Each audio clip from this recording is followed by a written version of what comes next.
vinculado con este proceso. Cuando trabajaba en Chulucanas, ya desde el año 71, el año 95, Miguel Ángel Casitas, que en aquel momento fue primer general, me invitó a ir a Roma. Ahora imagínate, Chulucanas a Roma en mi vida, y a tener una reunión con el Consejo Plenario de la Comunidad General, ha sido 18 personas. Por mi experiencia con el movimiento mejor, como lo mencionó Miguel. Entonces llego ahí y me proponen, porque ha consultado con otras partes, animar un proyecto de renovación de la red de América Latina. ¿Cómo será, padrecito? Entonces les pedí a los que estaban presentes a decir su objetivo, con qué finalidad, qué es lo que buscaban. La orden general de la orden buscaba animar el proceso de renovación en América Latina por las varias circunscripciones que incidían en América Latina. Y entonces, a partir de ahí, eso fue el año 92, hasta que terminó ese proceso en junio de 2007 en Buenos Aires, pues fui vinculado con el proyecto Pipona, con el proceso que está ahí. Pero la carta que me invita aquí hoy día, a que respondo con mucho gusto, es pensar en el futuro. Lo que debemos tener en cuenta para planear mejor nuestro futuro. El pasado está escrito. Es decir, lo hemos vivido los que estamos en vida, los que no lo han vivido están viviendo las repercusiones, pero la verdad es que sí está escrito, como mencionó monseñor, sí está, la tesis está al alcance de ustedes, más tarde les alcanzo un índice de eso, para que vean la coincidencia de varias de las ponencias y cómo se podría ir viendo, identificando los momentos que se viven. Entonces, yo supongo que a estas alturas más interesa, ya que estamos terminando prácticamente el encuentro, no mirar tanto para atrás. Eso ya me respeto a los historiadores que ya lo han hecho y vienen haciéndolo, ayudándonos, sino más bien mirar hacia el futuro, a pensar qué podemos haber aprendido hasta el momento.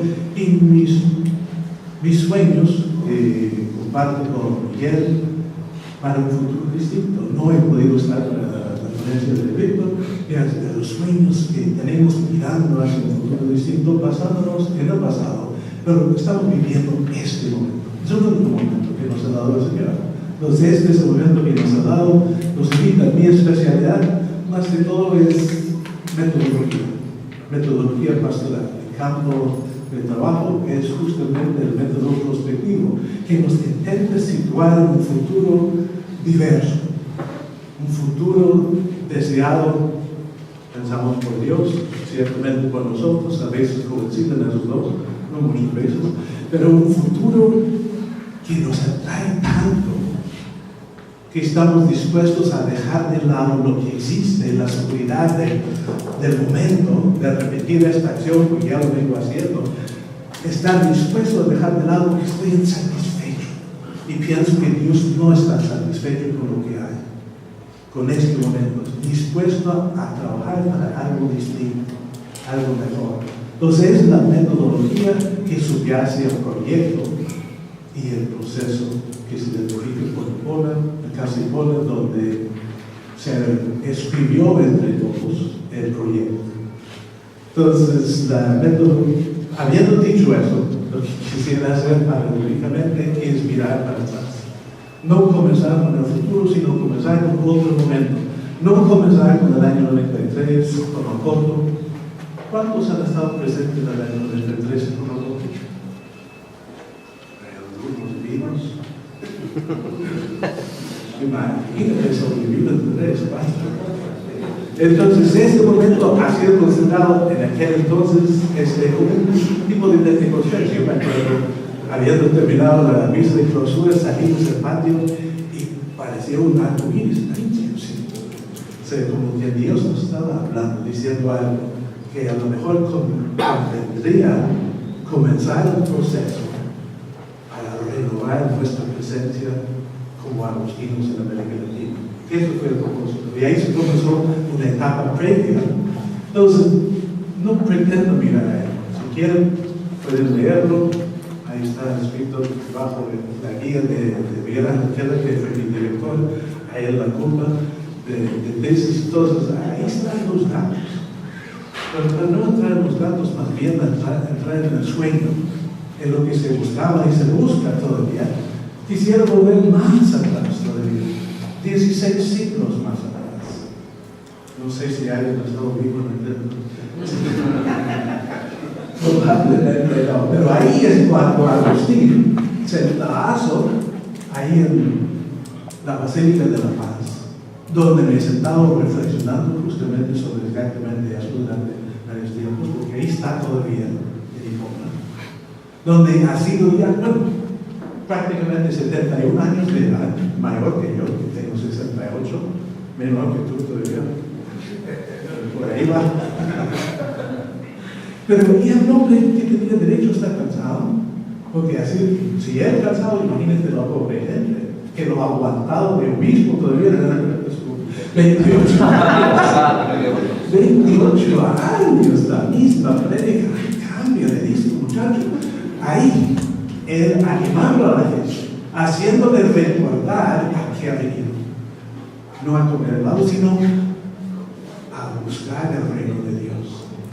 ¿A qué ha llegado ese pueblo? ¿A qué lo ha llamado el Señor?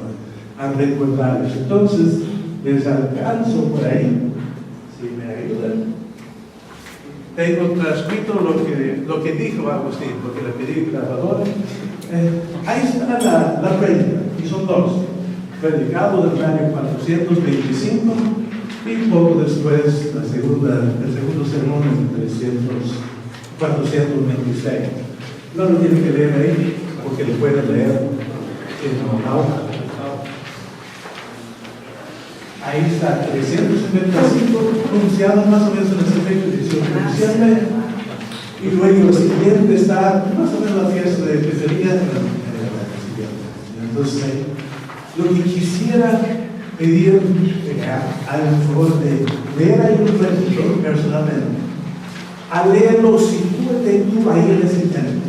Estás tú no en Trujillo, no en este caso de información, estás tú en Hipódromo, un poquito más frío que acá, ciudad de Puerto, como Callao, y la gente escuchando esta voz de Agustín, hablándoles, y cuando tú escuchas a él, este hombre probado, que está hablando de su comunidad religiosa, ahora tú piensas comunidad religiosa que nosotros, no.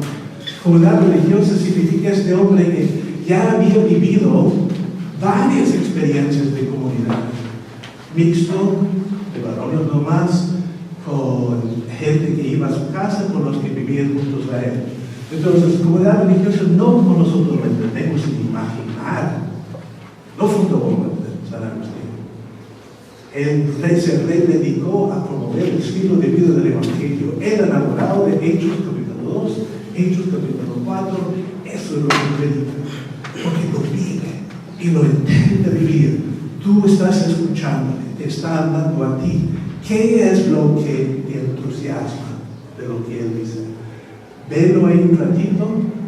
Personalmente, después vas a voltear al que está a tu lado, entre 2 o 3, darte 3 minutos a decir: lo que más me entusiasma de eso hoy es. Y comprende, lo escuchar lo que te dice tu hermano. Entonces, pasamos un ratito, tú déjate entusiasmar por Agustín, encender por el celo de lo que él ha amado, a ver si algo de eso te contagia esta mañana, identifícalo. ¿Qué de lo que él dice en esos 2 sermones más te llama la atención? ¿Y por qué?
Y así necesidad de memorizarlo, ya saben lo que queremos, oren para que salga realidad. La cara al que está a tu lado, o te conozco que está tú detrás, y conversa, es tu hermano. Por eso lo que aquí te entusiasma, lo que dice Agustín, algo de lo que él está tratando de comunicar en ese templo a la gente que ya lo he escuchado tantas veces, ¿sabes? ¿Qué es lo que algo hay que a ti hoy en tu lugar te entusiasma, el sueño que el templo vive, Agustín?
Entonces, sí, ser exhaustivo y absolutamente corregido sin que sea algo que le almuerzo cuando vuelvas a tu casa.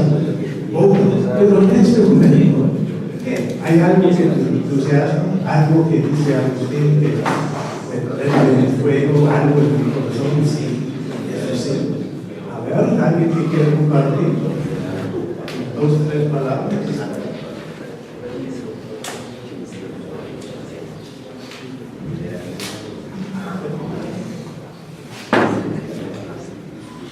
Bueno, no estoy muy seguro que voy a lograr expresar bien, pero bueno, voy a tratar.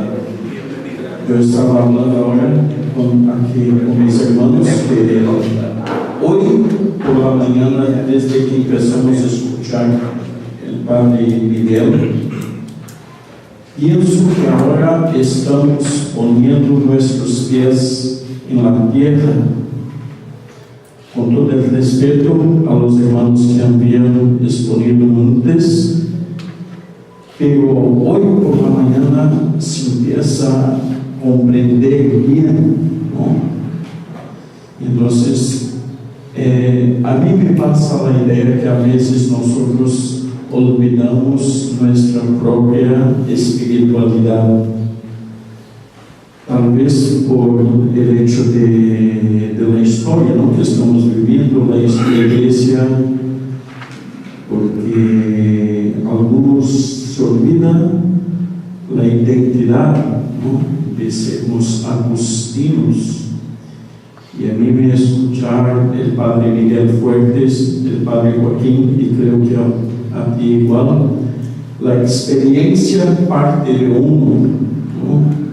Eso de hablar cosas que se ponen muy ilusorias, que yo pienso que no es bueno.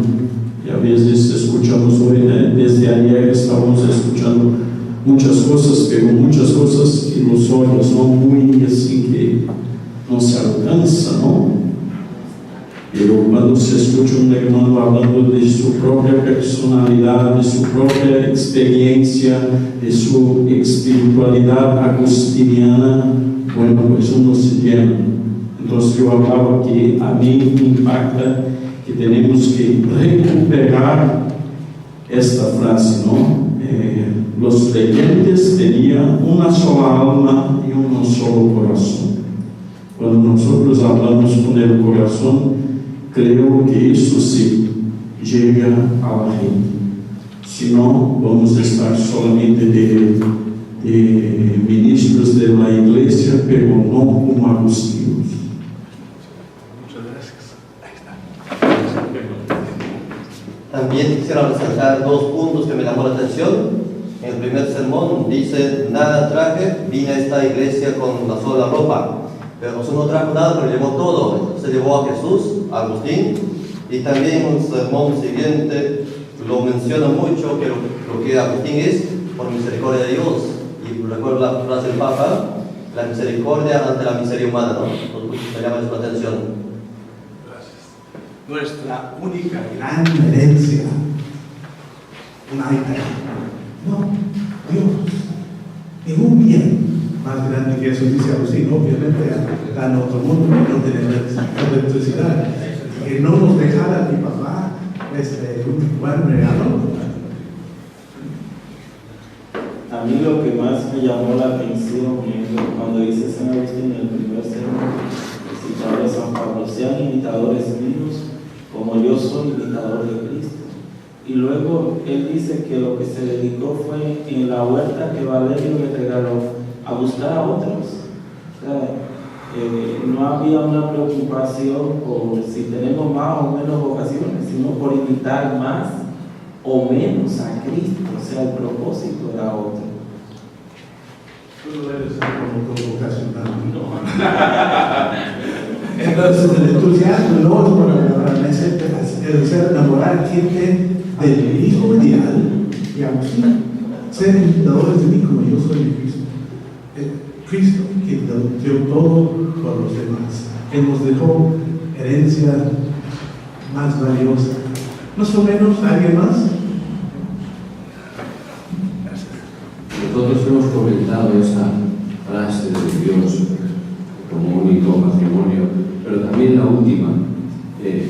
Han escuchado lo que queremos, oren para que lo podamos, o sea, es vivir contando con el pueblo y de cara al pueblo, no encerrado en su monasterio, ¿no? Y él se siente obligado a explicar cómo vive. Ya ven por qué es un asesor tratando de mover, porque no es para algo que vivamos detrás de muros, sino es algo que intentamos vivir para el mundo. No soy obispo para mí, dijo Agustín. No somos cristianos para nosotros. El sueño es para el mundo y para todos, no para unos, no para un grupito. Entonces entusiasmar a un sinnúmero de personas más y más a vivir el estilo de vida de Cristo de los primeros cristianos. Entonces, si no, yo soy realmente horripilante. Yo me pierdo, salgo de mi cuarto, tengo que mirar a la derecha e izquierda. No, si no sé dónde voy, necesito GPS. Coloco el sitio a donde me apunto, ahí llego. Pero si no tengo apuntado a dónde voy a llegar, bueno, ahí hay quienes pueden decir que es verdad, porque me han visto perderme en Papa y Papa, salgo de buscar un caserío y no, termino en otro sitio. Apuntar a un lugar, no es que llego, pero voy llegando.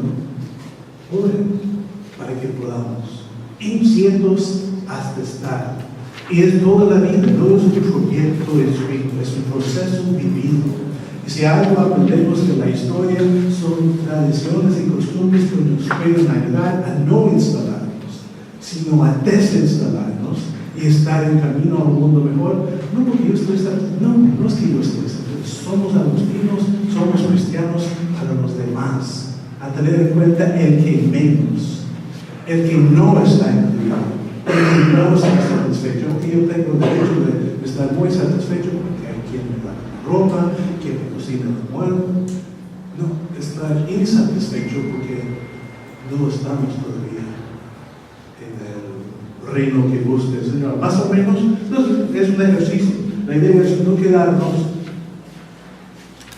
con la historia, no mirando para atrás, aprendiendo de atrás, pero llevando adelante de diario y haciendo hoy lo que es posible, aprendiendo de nuestra tradición agustiniana, el estilo de vida que ayudó durante siglos, distintas tradiciones y costumbres a muchas personas distintas, varones, mujeres, laicos, obispos, muchas personas a aprender a vivir mejor para un mundo, no para ellos. Más o menos, entonces, yo diría, ahora estoy viviendo en la cultura de los Estados Unidos, donde el racismo es grande. Obviamente, donde tú estás no hay racismo, ¿no? Pero el racismo es muy grande en los Estados Unidos. Entonces, en la Universidad de Nueva estamos conversando, una de las personas que trabajan en el departamento donde estoy es afroamericano, y hablando de Agustín diciendo que había nacido en el norte de África. ¿Qué? ¿Cómo? Sí, ¿qué va a ser? ¿Agustín negro? ¿Agustín africano? Porque en ninguna parte de esta universidad se ve alguna manifestación de que ha sido del norte de África. Pues desde entonces sentirse identificado con Agustín, a entender que esta persona, su conversión, su vida, su estilo de vida, situarnos en el lugar.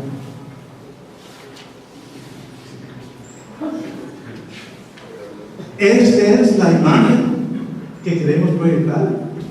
No. Entonces, ¿estamos contentos? Cámbialo. Si eso no es, no puede identificarse las personas con quien trabaja bien esta persona, entonces, algo real, algo cercano, algo realmente real. ¿Quién es una persona que vivía al margen del imperio? Sí tenía privilegios, sí tenía otras cosas que otra persona no, pero ayudar a entender quién es la persona de Agustín. Son menos a entender que no es cuestión de otros, es cuestión nuestra, de nuestra realidad, de aquí y ahora, no lo que sirvió hace 50 años ni 10 años, en lo que hoy ayuda a la gente a entender que hay quienes enamorados del sueño, hechos de los apóstoles, la posibilidad de vivir para los demás. Si se juntan, juntos podemos, con la ayuda del Espíritu Santo, oren por nosotros, para que la cosa pueda cambiar, puede ser mejor. Entonces el proceso, que es el proyecto de revitalización, trata de captar este espíritu. ¿Servirá en algún momento en algún lugar? No servirá en otro momento en otro lugar. El espíritu, estar abierto al espíritu, dispuesto a escuchar donde nos llama el espíritu, dispuesto a cambiar, a no encerrarnos, a no mantenernos distantes. Este es el proceso a que nos invita el Señor. Entonces, sí, más o menos vimos hasta ahí, que ya no se trata tanto de un proyecto escrito, sino un proceso vivido. Y el proceso se va viviendo. Lo que ustedes van a vivir hoy, no es lo que vivimos hace 25 años, cuando fue esa experiencia de Monomoto, Nuevo Pentecostés. O sea, hoy, algo real para ustedes hoy, o nada, quedamos satisfechos, la herencia la tenemos, muy bien. Entonces, no podemos ser cristianos para nosotros mismos. Si es que este mundo de hoy, actual, heredero de tantas cosas, está infectado por el virus del individualismo. Se viven las consecuencias del individualismo exagerado. Si es que en algún momento la necesidad de enfatizar la importancia de cada persona, énfasis en persona que se relaciona, no en el individuo que no necesita a nadie más. El individualismo se basa en el hecho que yo soy suficiente, con tal de tener que comer yo muy bien. Y se ha hecho parte de nuestra vida religiosa. No tenemos que ir muy lejos, no conozco todas sus realidades.